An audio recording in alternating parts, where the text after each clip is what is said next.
volunteer. Anybody want to be? It's easier for me to do this. I got 12 syringes in my face, so things don't, you know.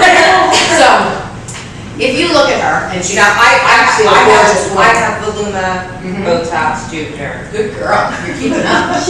So, if you look at her face, she's obviously gorgeous, but I'll be very nitpicky now, even though we don't need to. If we're talking about the nasolabial folds, right?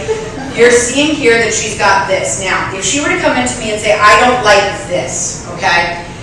This is not the problem. The problem is from behind here. The old school theory was we're going to inject directly into the nasolabial and labial mental folds for correction. But what we've done as we've gone through many years now of researching fillers, what we have seen is when we inject directly into these lines, for the most part, it makes you look like a trout. Very full. And you'll see that on TV all the time with the reality shows. Girls have the enormous duck lips and the very fat facial features right in through here. The problem is, as you age, you lose your volume here. You lose it in your temple and you lose it right back in here. And that's what creates the collapse moving forward for the nasolabial fold and the labial mental fold. So I can get rid of this? You can get rid of that completely.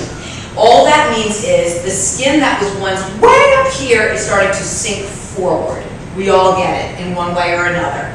So if she was a patient that came into me and said, I'm considering doing plastic surgery, I'm considering doing a facelift, the very first thing I'm going to do is I'm going to come to her face and I'm going to pull to see if she has enough skin for us to cut, stitch, and pull back, okay? Same theory goes now with most injectors on the marketplace. They are looking to correct from back here to see the result here, okay? So we would inject her here, here, and here, and see how that naturally brings the gravity back up where it needs to be, you see? Because I'm taking the pressure off of where it is right now. The pressure as she ages, she's going to age right here. So she'll start getting the puppy dog jowls before long, and everything will sink down. And I'm sure somebody in her family line, if she looked at old pictures, would have that. So, your mom, see? So we would just naturally inject all right in through here, and that would, of course, correct everything. The great news about using Bellafill is, once I inject that, she's good to go for the next 5 years. Like this gentleman said, in the next 5 years, the biggest question that I get asked is, well, what happens in 5 years? Is it just all going to collapse? One day I'm going to wake up and like on the ground?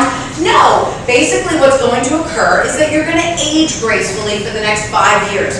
But I put a support beam in there, okay? We have a nice structure that's holding the house up. And naturally, as the 5 years go on, you're going to age 5 years. Now I want to give you all, I'm big in analogies, so I want to give you an analogy.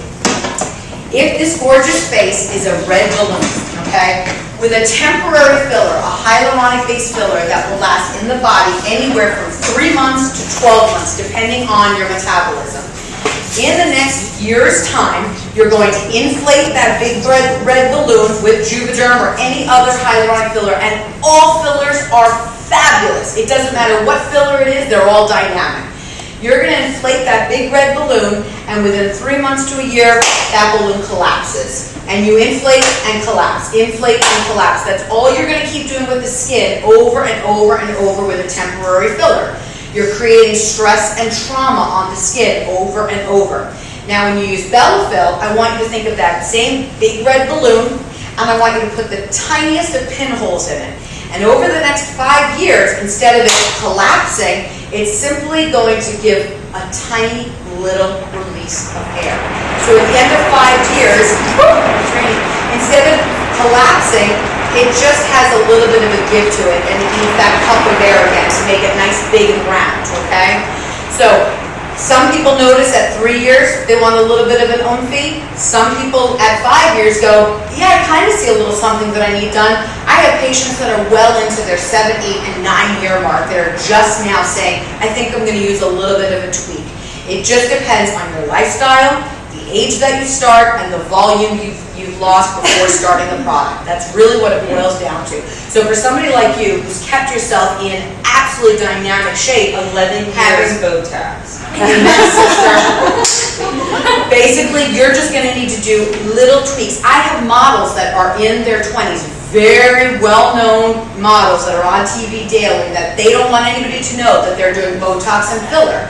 But what we're ultimately doing is we're just putting mild tweaks of Botox and Bellafill into their faces every 7, 8, 9 months for preventative, so that they'll never see the drop. They'll never see the lines occurring. We're just doing mild little tweaks once or twice a year. That's it.